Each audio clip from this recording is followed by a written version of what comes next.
I am Commandant Orter of the 5th Parachute Regiment. Parachute? We are Germans, my men and I. But surely... Young, bring in the others.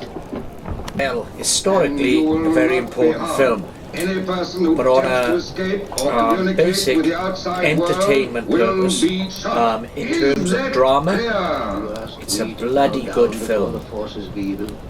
Now, when The Day Well was made by the Ealing studios, Ealing are really an iconic old British film studios, chiefly known for some brilliant comedy films they made during the 50s and 60s, stuff like the Lavender Ale Mob.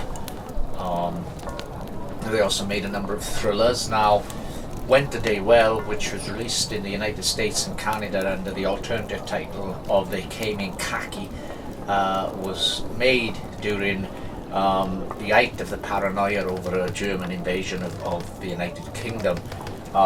And it seemed not only possible but highly likely at the time that there would be a German invasion of mainland Britain. The film suffered slightly in the fact that by the time it was released in 1942, although it wasn't certain, it seemed more likely that there would not be a German invasion. The Battle of Britain had severely diminished the Germans' air power, their air superiority. During this period, Germany was still a massive powerhouse, and the Reich were still one of the most powerful armies that the world had ever seen. So, Went the Day Well was filmed around that sort of the situation. Now, it's based on a short story by Graham Greene, which was originally published in Collier's magazines, but the writers were, and I've got notes here, the writers of the film were John Dick Dighton, Diane Morgan and Angus MacPhail. And they did away mostly with all of Graham Greene's short stories and came up with a totally unique original screenplay. Went the Day Well is a wonderful film. Now, I'm very interested in both the First and the Second World War. It's always been an interest of mine, but my primary interest in the war is what was happening on the home front. The way I find it truly remarkable, the way people put up with hardships and banded together. Indeed, I've written 2 books which are still available, so I'm going to give them a quick plug here. From Pen and Sword books, Cardiff and the Valleys at War, 1939 to 1945, and Cardiff and the Valleys in the Great War. Both of these books are still available. You can get them in any bookshop, you can get them in libraries, get them on Amazon. So that's Cardiff and the Valleys at War, 1939 to 1945 by Gary Dobbs, and Cardiff and the Valleys in the Great War by Gary Dobbs. So it'd be nice if you check those books out. Anyway, as I say, I've always been interested in primarily what was happening on the home front, what was happening away from the big battles and the momentous moments of the war, stuff like the blackout and indeed, in a series of novels that I'm currently working on, the first of which is called Listen to the Wind. I'm currently working on that. That's set on the home front, and it's such an interesting subject. Anyway, Went the Day Well is set entirely on the home front in the fictional village of Bramley End. It was actually filmed in Buckinghamshire in a village called Turville. And it's kind of propaganda film, yes. The way the Germans are depicted in the film, they are evil. They spear babies on bayonets. So it's demonizing the Germans to some extent. But it's a remarkable film. It's really well acted. You've got a lot of well-known British actors.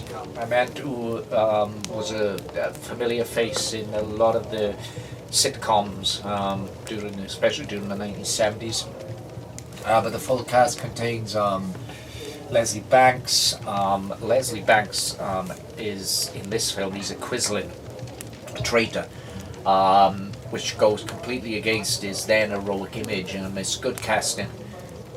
You've got Basil Sidney, Mervyn Jones, Valerie Taylor, Elizabeth Allen, Thora Hird, of course, Frank Lloyton, Harry Fowler, Marie Law, John Slater, C.V. France, Eric Mickelwood, Norman Pierce, David Farrar, among others. It's a very well acted production, and it's also very, very unique in the way that when we first see the village of Bramley End, it's almost as if we're going to be watching a twee old school comedy, a character comedy with the sort of stereotypical English country type folk.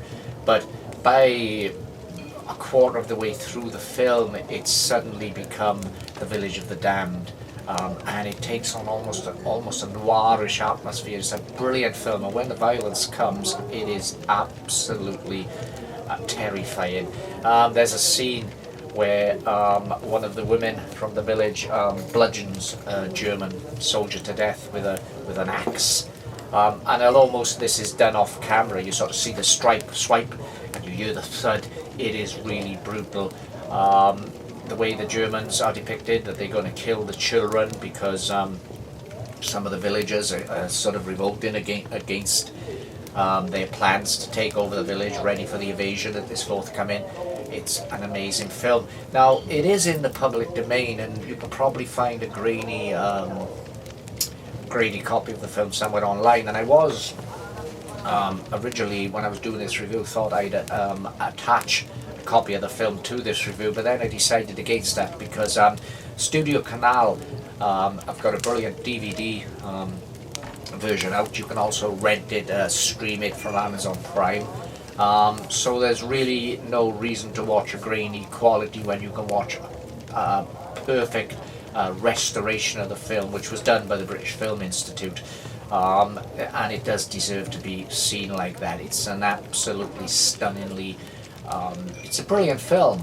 A lot of it, of course, is when it was released was almost educational, as if it would instruct people what to do if the German invasion did come. But as I say, by the time the film was released, the threat of a German invasion of mainland Britain was greatly diminished. Went the Day Well, of course, was the title of Graham Greene's short story, but he actually got the phrase "went the day well" from a poem which was written by John Maxwell Edmonds and published in the Times. And the line in question goes, and I've got it written down here in my notes so I can read this straight off. It goes, "Went the day well, we died and never knew, but well or ill, freedom, we died for you." Lovely line, lovely sentiment. Now, the film opens in a churchyard with an elderly gentleman travelling through the church with a pipe in his hand, of course, because this is Britain in the 1940s. It won't be that that's brought you, I don't suppose. It'll be these names on this grave here, and the story that's buried along with them. Look funny, don't they? German names in an English churchyard. They wanted England, these Jerrys did, and this is the only bit they got. And he points out a curious thing in the graveyard, that there are some German graves from wartime. And he says, these Nazis, they wanted a piece of Britain. This is all they got.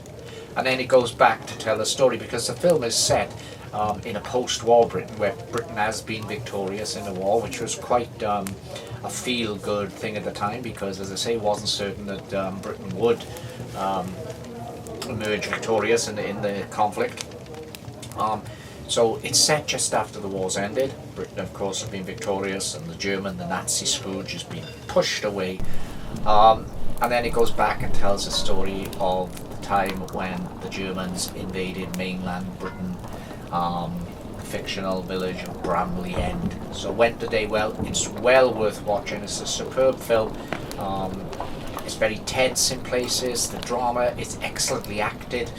And as I say, the violence is shockingly surprising when you sit down, and it's got that, when it starts, it's got that Ealing qualities of twee, country life, larger than life characters. It's got all that, but all of a sudden when it takes that darker turn, wow, it really delivers in spades. So that's Went a Day Well, made in 1942 by the Ealing Studios.